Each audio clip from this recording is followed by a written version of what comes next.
Bienvenue sur Papatriarcat. Je suis Cédric Rostin, votre hôte, et je suis ravi de vous accueillir dans ce podcast pour parler ensemble de parentalité, d'éducation, de promotion des droits de l'enfant tout en s'affranchissant du modèle patriarcal. Nous visons une société plus juste, pour toutes et tous, au travers du partage de spécialistes et aussi des vécus de nombreux parents qui cheminent. Je vous invite à nous écouter, à essayer de construire des ponts au lieu de dresser des murs, car ce n'est pas parce que nous voulons aller au même endroit que nous devons forcément prendre le même chemin, pour nous et surtout pour nos enfants.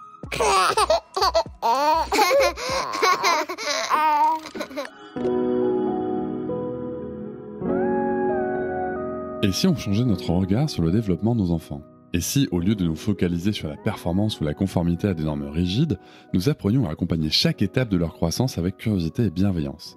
Dans cet épisode de Papatriarcat, j'ai eu la chance de recevoir Isabelle Filiosa, psychothérapeute de renom, autrice, conférencière, mais avant tout maman et grande exploratrice des émotions humaines. Ce qui distingue Isabelle, selon moi, c'est sa capacité à rendre accessibles et concrètes des notions souvent abstraites pour mieux outiller parents et professionnels dans leur quotidien.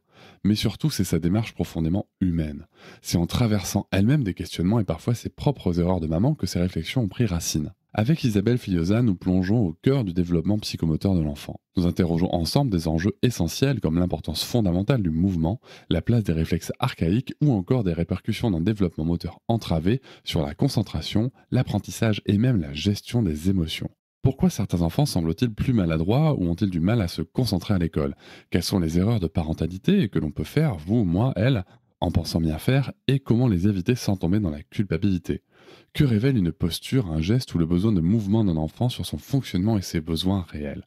Dans cet échange très riche, nous abordons aussi des questions concrètes. Comment repérer les signes d'un développement moteur fragilisé ? Comment accompagner nos enfants sans les surprotéger ? Pourquoi faut-il parfois ralentir plutôt qu'accélérer ? Et comment replacer le corps au centre de l'éducation ? Isabelle partage des outils pratiques, des éclairages scientifiques et des anecdotes personnelles qui résonneront, j'en suis certain, avec l'histoire de nombreux auditeurs et auditrices. Ensemble, nous déconstruisons les fausses croyances et bâtissons des ponts entre les parentalités positives, les savoir-faire parentaux et le respect des besoins fondamentaux de l'enfant. Reste avec nous jusqu'au bout de cet épisode, tu y trouveras des conseils inestimables, des perspectives nouvelles et surtout une belle dose de réconfort, je pense, pour toutes les personnes qui doutent ou se sentent parfois dépassées. Je te promets que tu verras plus tes enfants tout à leur développement de la même manière. Bonne écoute et bienvenue dans ce voyage passionnant aux côtés d'Isabelle Filiosa.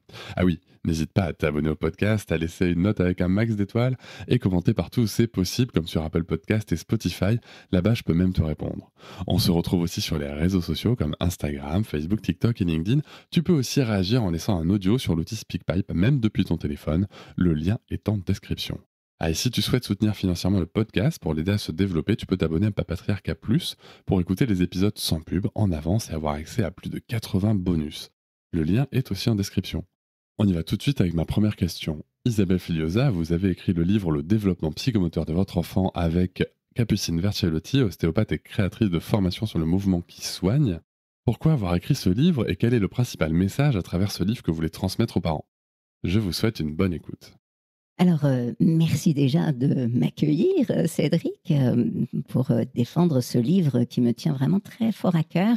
Ça fait longtemps que je cherchais quelqu'un pour coécrire avec moi, parce que c'est pas un livre que j'ai écrit toute seule. On l'a coécrit avec Capucine Vercellotti, qui est une ostéopathe, spécialiste aussi de biomécanique, et biomécanique humaine, spécialiste des réflexes archaïques. Ce qui me tenait à cœur et pourquoi j'ai voulu écrire ce livre, eh bien, c'est parce que trop souvent, on rentre en bagarre avec nos enfants parce que, eh bien, on comprend pas pourquoi ils sont maladroits à ce point, pourquoi ils n'arrivent pas à se concentrer, pourquoi ils sont pas capables d'écrire correctement sur une feuille de papier. Enfin, on est démunis devant des réactions qu'on pense être de la faute de nos enfants. On pense que c'est sous leur contrôle. Et j'ai découvert avec mes propres enfants que, eh bien, il y avait un certain nombre de comportements qu'ils avaient ou de difficultés qu'ils pouvaient rencontrer dans leur scolarité qui n'étaient pas sous leur contrôle.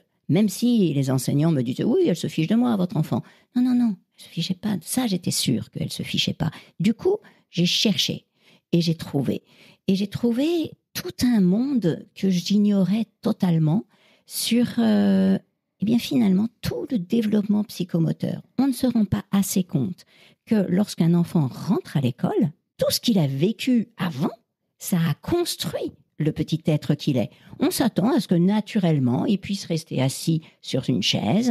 En France, on est les plus assis sur des chaises possibles de toute l'Europe et c'est vraiment un problème. Mais bon, et on s'attend à ce que l'enfant puisse saisir un stylo, écrire, se concentrer, écouter la maîtresse, etc. Mais ce sont des compétences qui sont inscrites dans notre corps et qui nécessitent d'avoir un corps qui a été suffisamment musclé, suffisamment tonique et qui est sous le contrôle volontaire de l'enfant. Et ça peut ne pas être le cas. Donc, écrire un livre sur le développement psychomoteur qui explique aux parents comment ne pas faire toutes les erreurs que moi j'ai fait quand j'étais maman.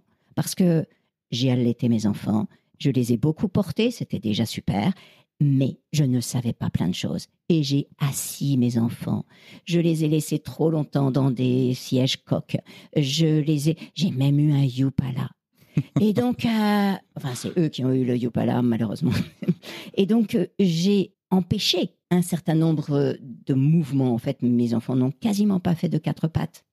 Ils n'ont quasiment pas rampé. Et du coup, eh bien, je n'ai découvert qu'au moment où ils sont rentrés au CP, etc., qu'ils ont commencé à avoir des difficultés scolaires, que ça avait manqué. Heureusement, je l'ai su suffisamment tôt et du coup, j'ai pu restaurer et réparer. Mais vraiment, ça me tenait à cœur de pouvoir transmettre aux parents ces petites choses simples, ce regard qu'on peut poser sur l'enfant et qu'est-ce qu'on peut faire pour faciliter ou inhiber. On peut prévenir nombre de difficultés scolaires. Mais c'est vrai que c'est vraiment important de transmettre ces messages-là, surtout qu'encore une fois, ça va dédouaner les parents, dédouaner les enfants, pardon, attends, je vais reprendre Alice. Surtout qu'encore une fois, ça va dédouaner les enfants en premier, et aussi les parents derrière, et peut-être empêcher ce sentiment d'incompétence parentale qu'on peut ressentir souvent, quoi. Mais exactement, Cédric, vous avez totalement raison, parce qu'en fait, quand on voit nos enfants galérer à l'école, et dans la vie en général, parce que je parle surtout de l'école, parce que c'est malheureusement là qu'on se rend compte le plus qu'il y a vraiment un problème, parce que les enseignants nous le disent, mais même à la maison, ça pose problème, toutes sortes de choses. Et le souci, c'est qu'on culpabilise l'enfant, on dit oui, tu dois faire ceci, on le punit, etc. Mais intérieurement, le parent, on se sent détruit, on se sent mal, on se sent coupable, qu'est-ce que j'ai pas bien fait ? Exactement. Ah ça, mais... tellement souvent. Et puis en plus, il peut aussi y avoir, que ce soit à l'école ou ailleurs, aussi des remarques qu'on va nous faire en remettant notre style éducatif en question, etc., etc. Alors que c'est plus profond que ça et qu'on peut agir dans une certaine mesure. On parle souvent du lien entre motricité et développement cognitif, c'est ce que vous évoquez dans votre première réponse. Comment le mouvement, concrètement, influence-t-il la concentration, l'apprentissage et les émotions d'un enfant ? Et oui, c'est vrai qu'on peut se poser la question. Et dans notre culture, on a pris l'habitude de séparer le corps et l'esprit. Et donc, globalement, quand on est à l'école, le corps, on s'en fiche, on reste assis et on ne le bouge plus et on doit juste utiliser son esprit. Ça ne fonctionne pas comme ça. Nous sommes un corps et en fait, c'est en bougeant, et même très immédiatement, c'est-à-dire qu'il suffit de grimper à un arbre pour multiplier par 2 nos capacités de mémoire immédiate. Donc, on voit que le mouvement a un impact immédiat sur nos processus cognitifs, sur notre pensée, sur nos facultés exécutives, sur nos compétences. Donc, les compétences qui sont nécessaires à l'école, que ce soit se concentrer, écouter l'enseignante, comprendre ce que dit l'enseignante, parce que c'est pas tout d'écouter, comprendre ce qu'elle dit et être capable d'écrire, toutes ces compétences nécessitent d'avoir un corps qui est suffisamment tonique, musclé et surtout sous le contrôle. Donc, il y a 2 dimensions. Il y a mon corps ne doit pas m'empêcher d'apprendre. Et l'autre dimension, c'est chaque fois que je bouge mon corps, eh bien, je suis davantage capable de comprendre et d'apprendre parce qu'en fait, quand on bouge, et surtout dans certains mouvements, notamment des mouvements croisés, etc., et des mouvements qui sollicitent l'équilibre, tous ces mouvements déclenche une multiplication de connexions dans le cerveau et c'est pour cela que du coup ça augmente notre mémoire, ça augmente nos compétences. C'est hyper intéressant parce que je ne peux pas m'empêcher de comparer avec ce que moi je vis depuis maintenant un petit peu plus d'1 an. C'est que j'ai un tapis de marche en fait sous mon bureau et souvent les gens me disent mais t'arrives à travailler en marchant ? Déjà oui, et en fait je travaille beaucoup mieux et ça c'est un truc que je fais déjà parce que par exemple ce qui a aussi étonné les gens c'est que moi je lis souvent en me promenant. Par exemple, et je lis beaucoup plus vite et je retiens beaucoup plus en marchant. Il faut quand même regarder où on va. regarder où on va, oui, c'est ça.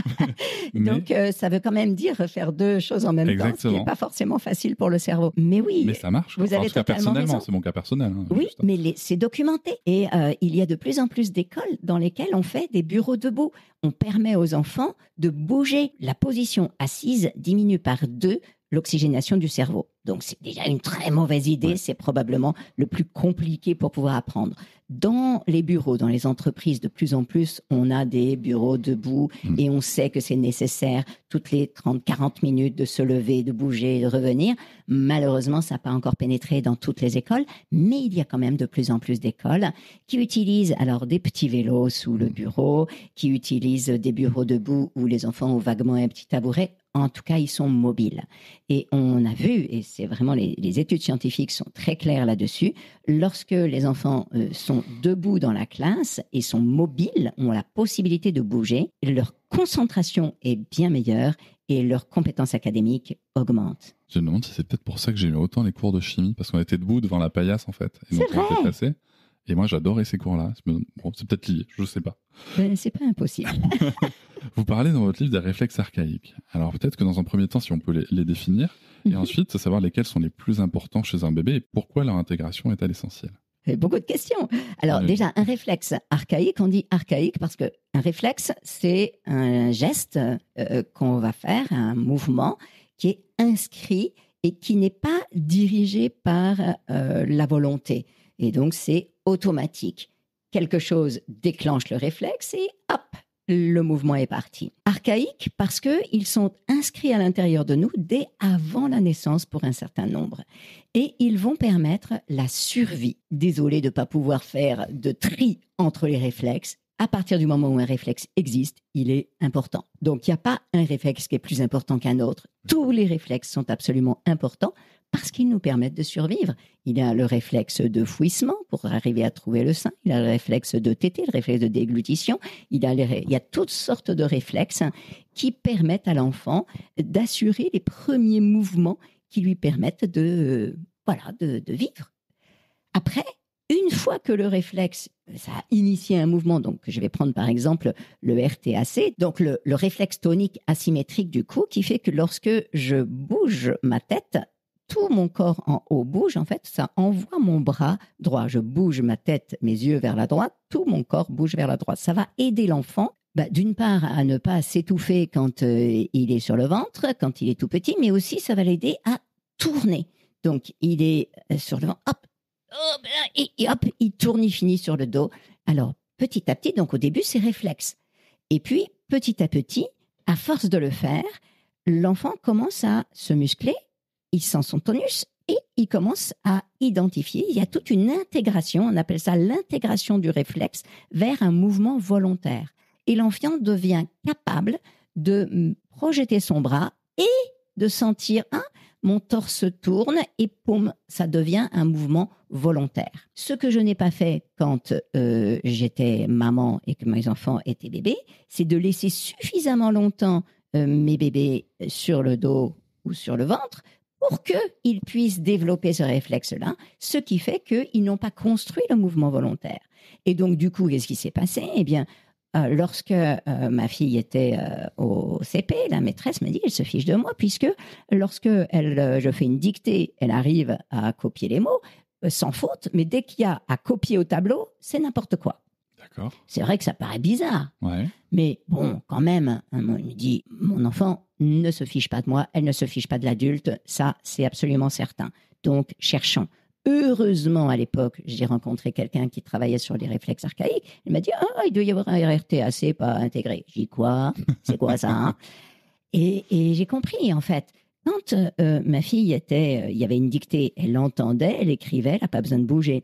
Mais à partir du moment où vous devez lever la tête vers le tableau, baisser la tête, tout d'un coup, ce mouvement des yeux déclenchait un mouvement de son bras, ce qui est problématique parce qu'on veut écrire. Donc, elle contrôle, mais du coup, elle a perdu, en fait, dans la mémoire immédiate, le cerveau est occupé à tenter de gérer ces mouvements parasites et du coup, il n'est plus disponible pour pouvoir mémoriser ce qu'il faut écrire. Donc, c'est vraiment passionnant Hyper de intéressant. mesurer à quel point ce qui est inscrit dans notre corps pour notre survie, si on laisse pas le développement psychomoteur se faire de manière naturelle, ça peut ensuite poser toutes sortes de soucis qui nous viennent même pas à l'idée, évidemment, en tant que parent, ni en tant qu'enseignant. Là, ce que vous évoquez, c'est quand même extrêmement important quand même de voir aussi, encore une fois, toutes les conséquences qu'il peut y avoir derrière sur l'estime de soi de l'enfant, sur la confiance en soi, sur la compétence parentale, et donc du coup derrière sur la relation aussi qu'on va avoir avec cet enfant, qui finalement, qu'on va pointer comme étant le problème, bien souvent malheureusement. C'est ça. L'enseignante pensait que ma fille était rêveuse, elle la traitait de toutes sortes parce qu'elle regardait par la fenêtre. En fait, elle avait besoin de diriger son regard aussi pour canaliser son regard. Si elle regardait trop l'enseignante qui bougeait, qui parlait, elle ne pouvait plus du tout se concentrer. Donc tout ça, on a besoin de le comprendre. Et vraiment, ça c'est un message essentiel. Toute parentalité positive est dans l'idée que l'enfant fait ce qu'il fait. Il a une raison pour ça. Et ça n'est pas parce qu'il est pervers, qu'il est méchant, qu'il est pas obéissant, qu'il veut nous nuire, qu'il veut nous braver ou je ne sais quoi. Non, il fait ça parce qu'il peut pas faire autrement. Il est toujours à dépenser des efforts parfois, mais colossaux, pour tenter de contrôler son corps. Mais finalement, c'est nous qui ne lui avons peut-être pas permis à certains moments, ou qui sommes en tout cas en responsabilité de l'accompagner et de l'aider à trouver. Aucun enfant peut dire « Maman, j'ai des difficultés à l'école parce que j'ai mon RTAC qui est encore… » Non, c'est pas possible. Donc c'est à nous les adultes, on a un cerveau, on a Internet, on peut trouver des solutions, on peut trouver… En fait, il y a toujours une raison pour laquelle notre enfant se comporte comme il se comporte. Il n'apprend pas, il ne réussit pas. Inutile de le punir, inutile de le harceler, inutile de passer des heures et des heures à côté de lui à essayer de lui bourrer le crâne sur ceci, cela. Non, c'est que peut-être il y a quelque chose, peut-être son cervelet n'est pas encore suffisamment développé. En tout cas, il y a quelque chose qui bloque à l'intérieur de lui. Et l'intention de ce livre, c'est de fournir des clés aux parents pour qu'ils sachent où regarder, comment regarder. Alors justement, on parlait de où regarder, comment regarder. Quels sont les signes qui peuvent alerter les parents sur un développement moteur qui ne suit pas son cours naturellement? On aimerait bien savoir ça, hein, Cédric, mais je vois comment vous fonctionnez et comment tout de suite, ça risque d'être culpabilisant sur les parents et avec cette idée, il faut qu'il ait un développement moteur normal et on va chercher la norme. Et donc, stop la pression. En fait, on va surtout regarder, est-ce que ça se passe bien? Est-ce que ça se passe pas bien? On va quand même veiller à ne pas inhiber ce développement. Et donc, c'est ça l'intention du livre. C'est pas de dire, attention, là, il y a quelque chose qui ne va pas, mais plutôt, soyons attentifs à favoriser. C'est pour ça que dans le livre, on a été attentifs à donner les processus, à montrer comment ça se construit, en fait. Qu'est-ce qui est nécessaire? De quoi on a besoin? Et donc, on a besoin de voir que, finalement, quand je pose mon enfant dans telle ou telle position, parce que quand il est bébé, c'est nous qui décidons s'il est sur le ventre, sur le dos, etc. Alors, voilà, il y a des erreurs à ne pas commettre. Comme par exemple, on nous dit beaucoup que c'est important qu'il dorme sur le dos pour prévenir la mort subite du nourrisson. C'est vrai, c'est important. Mais ça ne veut pas dire qu'il doit ensuite passer toute sa journée sur le dos. Quelquefois, on est tellement stressé qu'on craint la mort subite à tous les instants. Non, c'est pendant qu'il dort et qu'on ne le surveille pas. Donc à ce moment-là, effectivement, c'est important. Mais dans la journée, il a besoin d'être aussi sur le ventre. Et donc, si on est suffisamment attentif à ça, ne pas asseoir un enfant, c'est-à-dire que dès que je vais tenter d'aller au-delà du développement moteur, dès que je fournis des aides à l'enfant, finalement, je l'empêche de se développer. Parce que on a tous eu un plâtre un jour, ou nos enfants, quelqu'un, voilà, on a un plâtre, donc on ne peut pas bouger un muscle. Le muscle du bras, on a un plâtre sur le bras. Moi, quand j'ai récupéré mon bras, il était tout maigre, mon bras. Et parce que finalement, un muscle qu'on n'utilise pas, il diminue et il perd de la force. Et ben, c'est ça qu'on a besoin de penser quand on voit nos enfants. Chaque fois que j'aide trop mon enfant pour un mouvement, chaque fois que je l'assieds alors qu'il n'est pas encore capable, chaque fois que je le trimballe par le doigt je lui donne un petit doigt et je le fais marcher comme ça, je l'aide trop. Chaque fois que je lui donne un Yupala, je l'aide trop.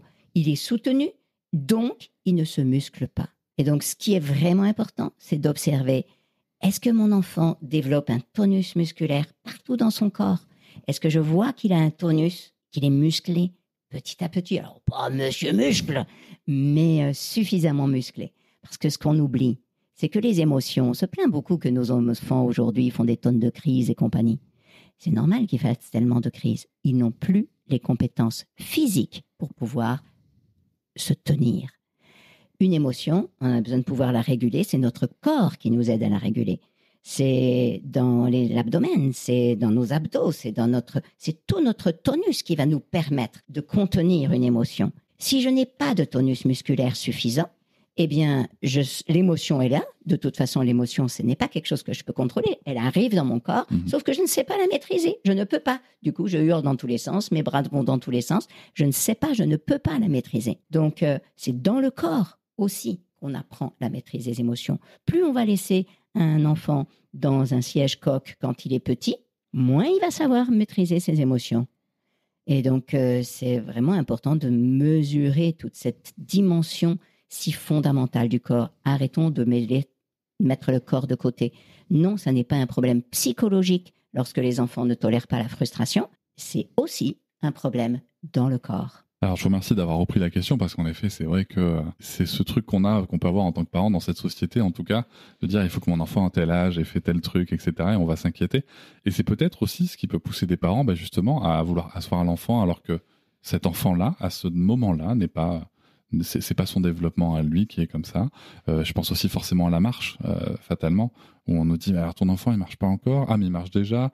Là, on a vraiment cette norme qui est là partout. Alors, il y a quand même des signaux qui vont nous alerter. Si l'enfant, justement, ne marche pas à quatre pattes. Mais lorsque l'enfant marche trop tôt, ça pourrait être aussi un souci. Mais vous avez totalement raison de souligner ça. Ce culte de la performance dans lequel on est aujourd'hui fait qu'on veut passer les étapes. Et on se dit, oh waouh, moi j'avoue que j'étais fière quand mes enfants marchaient un peu avant 1 an. Et c'est qu'après que j'ai déchanté. Ouais. Voilà. Donc, c'est terrible, cette pression à la performance qui fait qu'on est fier quand nos enfants vont vite dans leur développement. Ben non, il vaut mieux que le développement soit solide, tranquille. Après, si vraiment c'est trop retardé, c'est aussi problématique. Donc, on est attentif. Mais sans se mettre la pression sur un mois particulier. Je vais évoquer notre cas personnel avec notre petit bébé Lucas qui a un RGO. Et en fait, les bébés RGO, d'après ce que les spécialistes nous ont dit, c'est qu'ils ont très souvent une recherche de la verticalisation rapide. En fait, le corps n'est pas bête. Le corps comprend que quand il est à la verticale, c'est plus confortable. Et en effet, ça peut amener une acquisition rapide de la verticalisation, mais aussi faire attention parce que il y a d'autres petites étapes de développement qu'il va falloir retravailler différemment plus tard, tout en faisant aussi une certaine confiance à l'enfant, donc c'est important. Je voulais juste revenir sur le propos parce que, ouvrons cette parenthèse, on sait très bien à quel point vos propos peuvent des fois être repris par des personnes qui veulent vous faire dire ce que vous ne dites pas. Et donc, pour les personnes qui nous écoutent, quand Isabelle Filiosa nous dit que on ne laisse pas un enfant trop longtemps dans la coque, elle n'est pas en train de dire qu'il ne faut jamais mettre les enfants dans une... Non, mais c'est clair, oui, vous faites bien de le souligner, effectivement. Vous êtes souvent on me met souvent des toujours jamais, etc. Oui, alors que c'est absolument pas votre propos. Et donc oui, bien sûr qu'on peut poser les enfants un temps, si on a besoin de souffler, si on a besoin de cuisiner, etc. Pour souffler, cuisiner, il suffit de le mettre à plat ventre. Par exemple aussi. Voilà, ça. Non, pour souffler, cuisiner, non. Par contre, les sièges coques sauvent les vies dans les voitures. Bien sûr. Et donc, dès qu'on est dans les transports, c'est vraiment important. Mais voilà, globalement, pas plus d'1 heure dans un siège coque. Ce qui est recommandé. Et voilà, c'est ce qui est recommandé de toute façon, la recommandation. Donc, voilà. Petite parenthèse refermée pour recadrer tout ça. Vous en avez évoqué quelques-unes, mais c'est quoi les erreurs vraiment les plus fréquentes que les parents commettent en pensant bien faire ? C'est tout ce qui va chercher à accélérer ou à ultra protéger. Donc, la première erreur, je dirais, ça va être de trop soutenir la tête. On a cette culture de attention la tête, et tout le temps on tient la tête. Moi le premier, coupable.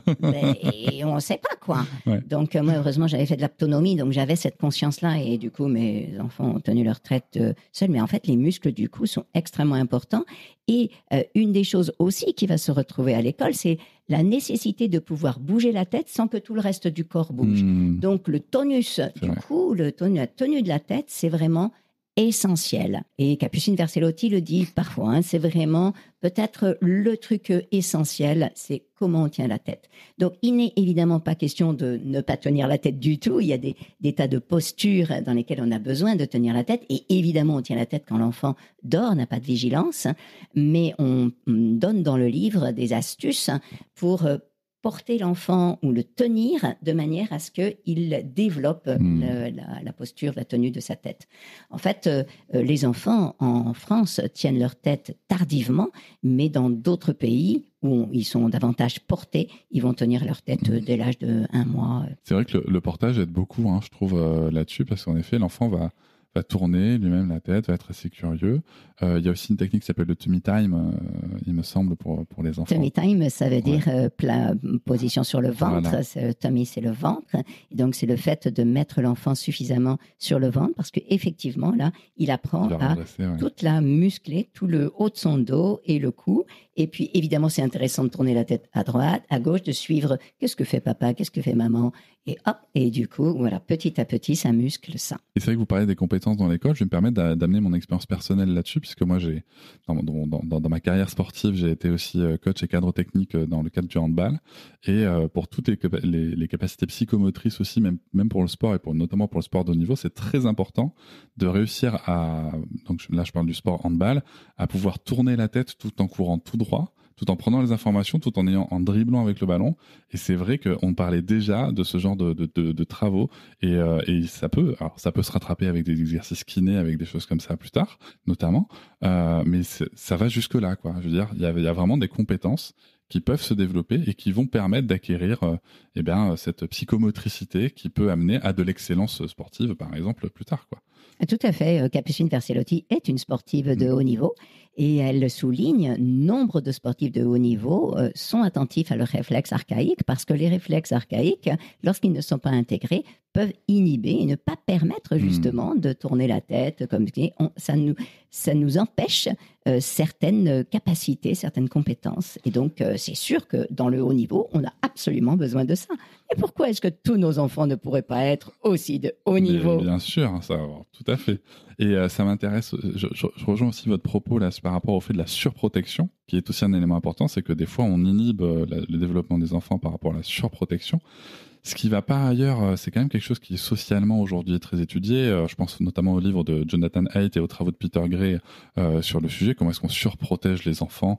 Bon, je renvoie sur l'épisode sur le sujet où on va parler de pourquoi est-ce que les enfants n'ont plus de périmètre autonome de déplacement, etc.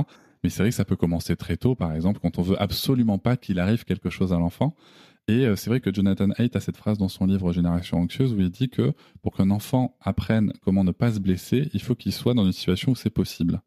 Et ce que je comprends aussi, c'est que est-ce que ça joue pas aussi sur le développement des réflexes, du moteur, en fait, de se dire qu'il faut que l'enfant soit confronté à cette fameuse, alors peut-être ce que certains appellent frustration parfois, même dans le développement, je veux dire, il faut échouer, il faut quitte à tomber un peu, voilà, on va accueillir l'émotion ou la douleur, mais est-ce qu'on doit aussi vraiment laisser les enfants vivre ces expériences-là, même très tôt ? Totalement. Et à leur rythme, hein, on ne va pas mettre un enfant de 3 mois en haut d'un toboggan et compagnie. Mais clairement, les enfants qu'on surprotège sont ceux qui se blessent le plus. Parce qu'en fait, ils ne savent pas mesurer le danger. Lorsqu'on est exposé à des difficultés, par exemple des marches, il y a des marches dans la maison, parfois on bloque, on empêche l'enfant de ramper, d'aller sur les marches. Peut-être il vaut mieux lui permettre d'explorer et d'y aller.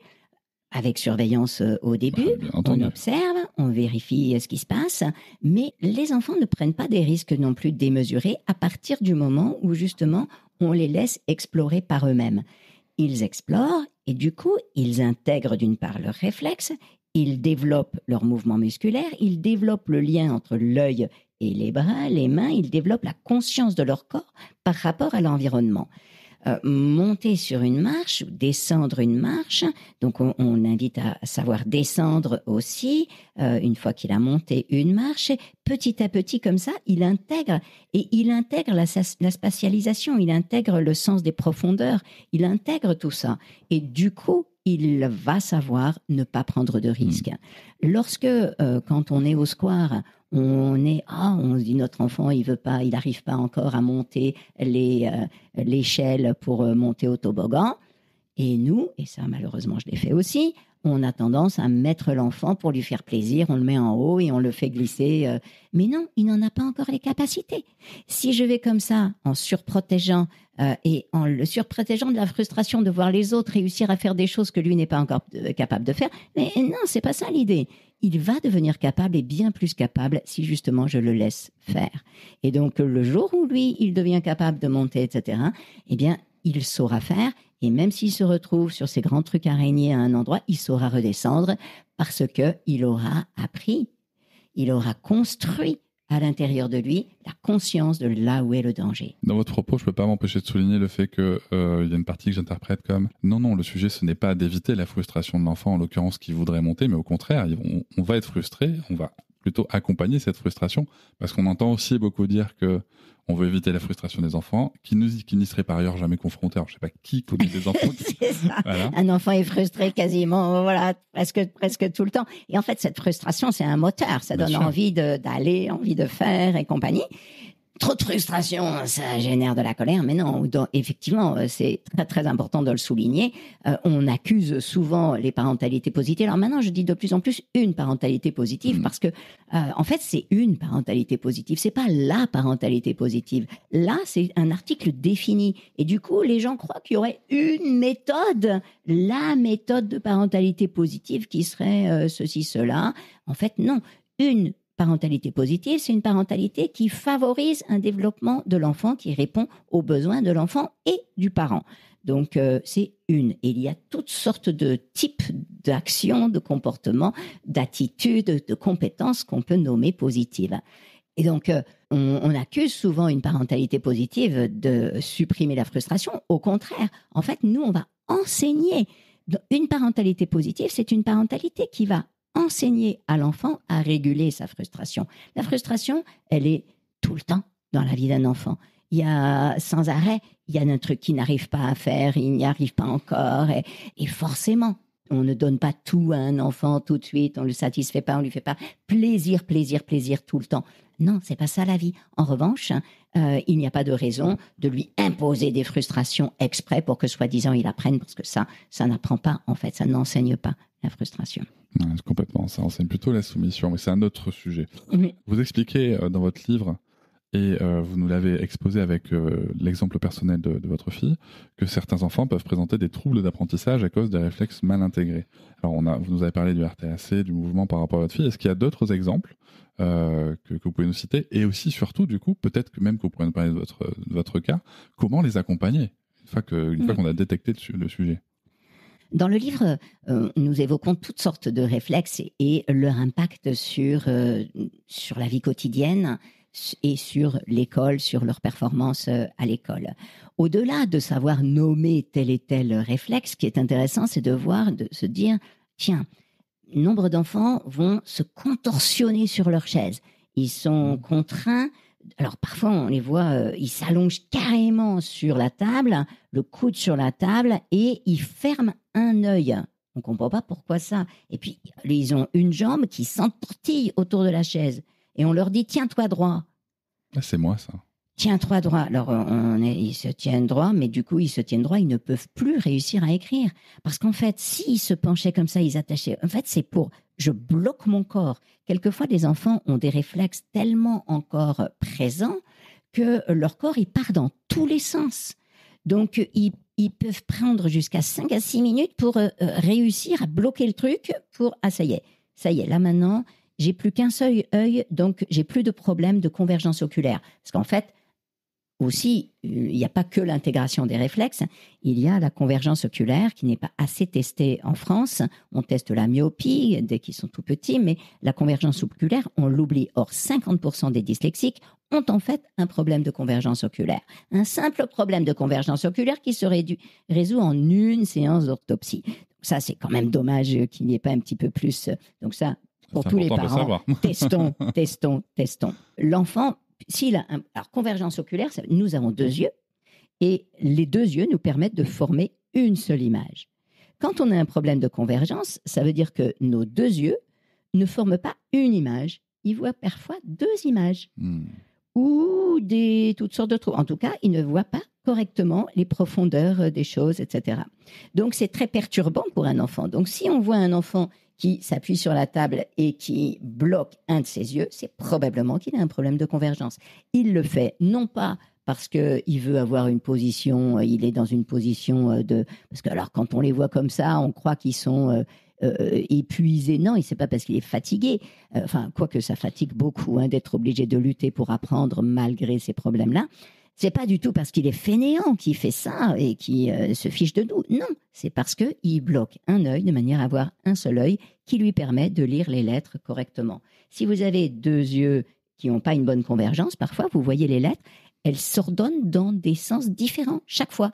Chat, il y a C-H-A-T, mais il y a aussi H-A-T-C et on ne sait pas trop. À chaque fois que l'enfant regarde des lettres, elle saute et elle danse. Et il ne peut pas vous dire... Papa, les lettres, elles dansent, c'est normal, parce qu'il croit que tout le monde voit les lettres comme ça. Il croit qu'il est le seul à pas pouvoir les fixer. Il ne comprend pas que c'est la même orthographe toujours, parce que pour lui, elle change tout le temps. Donc, voilà, c'est quand on voit un enfant faire un truc bizarre, plutôt que de le juger, regardons, ça pourrait peut-être être quelque chose dans son corps qui l'empêche. Hyper intéressant. Hyper intéressant. Pour moi, en plus, ça me touche personnellement parce que je faisais ça. Vraiment m'entortiller le pied autour de la chaise et tout. Et à chaque fois à l'école, qu'on me disait tiens, toi droit, je me redressais, mais je pouvais pas empêcher de me balancer sur ma chaise. Voilà. J'étais tout le temps en recherche de mouvement, quoi. Tout à fait. Et se balancer, ça aussi, ça n'est pas quelque chose qui est à réprimer parce qu'en fait, ça veut dire quoi ? Ça veut dire que vous aviez un souci dans votre oreille interne. Okay. Et donc, il fallait absolument, ce balancement permet de nourrir l'oreille interne pour réussir à se concentrer. Vous aviez déjà sinon le corps qui partait dans tous les sens. Et donc, hop, on vous empêche de le bloquer en entortillant le pied autour de la chaise. Ben, au moins, en se balançant, on peut réussir à écouter le professeur. Donc, ce serait mieux d'avoir des chaises sur lesquelles on peut se balancer sans risquer. Et puis d'apprendre à intégrer les réflexes archaïques. Donc, vous posiez cette question de savoir comment, que faire. Il y a un certain nombre de professionnels qui sont formés à l'accompagnement des réflexes archaïques. Il y a toutes sortes d'exercices que l'on peut faire. Et donc, Capucine Versellotti fait des formations. On la trouve un certain nombre de choses sur Internet. C'est vrai qu'aujourd'hui, ça n'est pas encore très, très développé. Les réflexes archaïques commencent tout juste à être étudiés par la science et vraiment solidement. Et il y a encore trop peu de professionnels. Mais demandons à nos professionnels de se former. Un certain nombre d'ostéopathes, de kinés, etc. sont formés. Même des orthophonistes sont formés. Donc oui, c'est possible. Juste, nous avons à identifier d'abord que peut-être il y a un souci. Et de toute façon, ça vaut le coup de tester les réflexes archaïques. Puisque les sportifs de haut niveau le font, pourquoi pas le faire systématiquement ? Déjà, et convergence oculaire et réflexe archaïque. Et comme vous disiez aussi, ça permet aussi de porter un regard différent sur l'enfant. Moi, pour finir mon anecdote, quand on m'empêchait ensuite de me balancer sur ma chaise, c'est là que je bavardais. Ah ben oui. Dès que je devais rester immobile, je me mettais à bavarder. Et vous voyez, ça prend tout un sens très différent que celui de Cédric n'a pas envie d'écouter. Cédric travaille bien, mais quand il bavarde, voilà, c'est embêtant. Alors que c'est ça qu'il mettait sur votre bulletin, j'imagine. Exactement. Et oui. Et donc, alors que si et c'est dur de construire la confiance en soi dans ces cas-là. Bien sûr, surtout dans un pays avec une culture qui ne pointe que ça en fait. Parce que j'avais de très bonnes notes quand même à l'école, mais dans les remarques, on mettait juste bavardage. Je pouvais avoir 18 de moyenne, on mettait juste bavardage, que ce qui va mal. Et donc, bien entendu, en plus, à l'époque, avec la parentalité qui était celle que j'ai pu connaître, avec des conséquences aussi derrière dans la relation aux parents, dans les violences connues, etc. Donc, c'est vraiment important quand même. Ça peut aller loin, en fait, finalement. Vous voyez, quand vous avez le lien avec la compétence parentale, etc., il y a aussi ce lien-là, quand même, qu'il faut poser. Oui, tout à fait. C'est pour ça qu'on a vraiment besoin d'informer toute la société. Informer les enseignants pour qu'ils comprennent que les enfants ne font pas ça pour embêter, Mais pour se concentrer, je me souviens aussi mon fils manipulait son stylo et il s'était fait punir pour ça. Alors, on lui avait donné des lignes de ce qui est formellement interdit par la loi française. Donc, j'avais déjà dit à l'enseignante, je ne suis pas d'accord pour que mon enfant fasse des punitions qui ne respectent pas la loi française. Il est à l'école pour apprendre la loi française. Mais donc, outre les lignes, je lui dis, mais est-ce que vous savez pourquoi est-ce qu'il manipule son stylo ? C'est pour pouvoir vous écouter. Il a besoin de pouvoir bouger.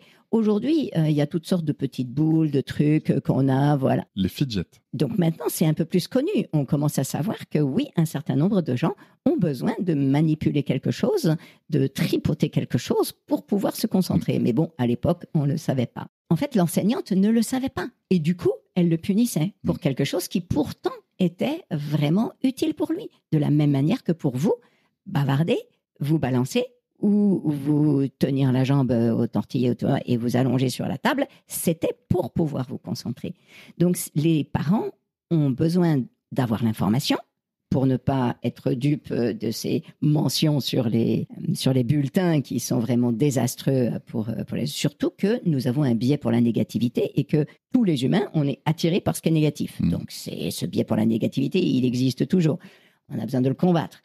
Mais donc, informons les parents, informons les enseignants pour cesser de culpabiliser les enfants pour les efforts qu'ils sont en train de faire pour pouvoir réussir à apprendre. Parce que combien de fois sur les bulletins il y a écrit « devrait faire plus d'efforts » pour un enfant qui en fait déjà, mais tellement pour réussir à se conformer. Tous les enfants cherchent à se conformer. Enfin, jusqu'à ce qu'ils lâchent parce qu'ils voient que c'est pas possible et que personne ne les comprend. Je pense que beaucoup de personnes vont se reconnaître dans ces moments-là.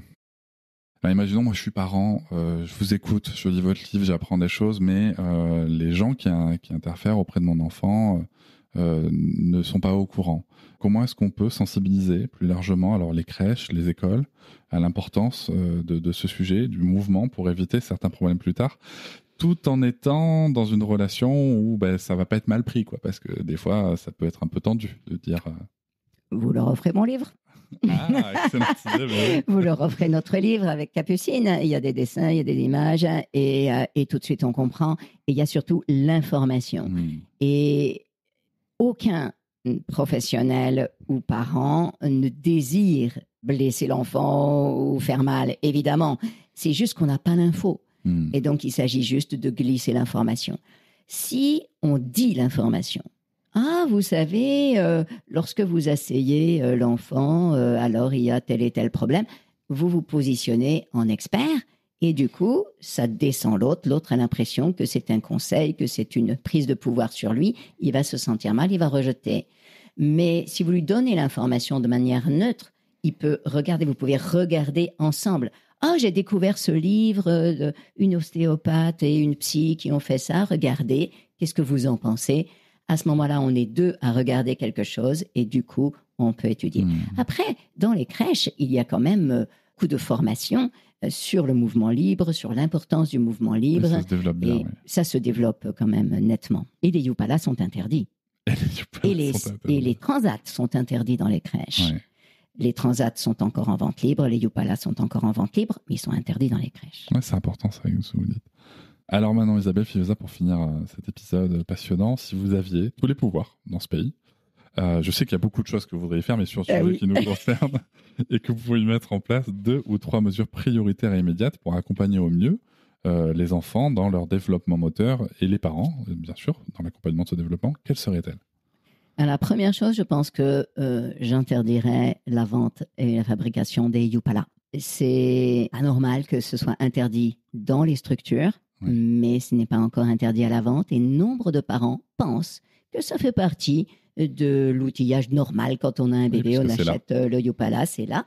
Et les fabricants, les vendeurs d'outils de puériculture, d'objets de puériculture, voilà, forcément, ils veulent vendre leur truc. C'est très, très lucratif, malheureusement. Au Canada, c'est interdit depuis 2004. À cause des accidents domestiques que cela produit et à cause du retard de développement moteur qui est vraiment très, très bien documenté. Il y a 20 ans quand même. Eh oui. 20 ans. Nous avons 20 ans de retard sur le Canada. Et peut-être on va encore accumuler du retard parce que c'est un marché très, très lucratif. Oui. Et peut-être c'est ça aussi qui devrait nous alerter. À partir du moment où ça rapporte quelque chose à l'industrie, je peux me poser des questions sur le fait que est-ce que ça rapporte vraiment quelque chose au développement de mon enfant. Et la deuxième chose que je ferais de manière vraiment importante, c'est une grande campagne d'information pour donner toutes ces informations aux parents, pour les aider à regarder avec admiration et éblouissement comment se développe. Les parents ont besoin, les parents et les enseignants, en fait tous les citoyens ont besoin de comprendre, mais comment ça marche? Comment on se développe, cette magie du développement? Parce que quand on voit la magie du développement, on va la respecter davantage. Merci beaucoup, Isabelle Filosa, pour cet échange. Merci, Cédric. Je vous remercie de m'avoir écouté. Je vous invite à vous abonner au podcast sur votre plateforme préférée et à me retrouver sur Instagram, TikTok, Facebook et sur le blog papatriarca.fr. À bientôt.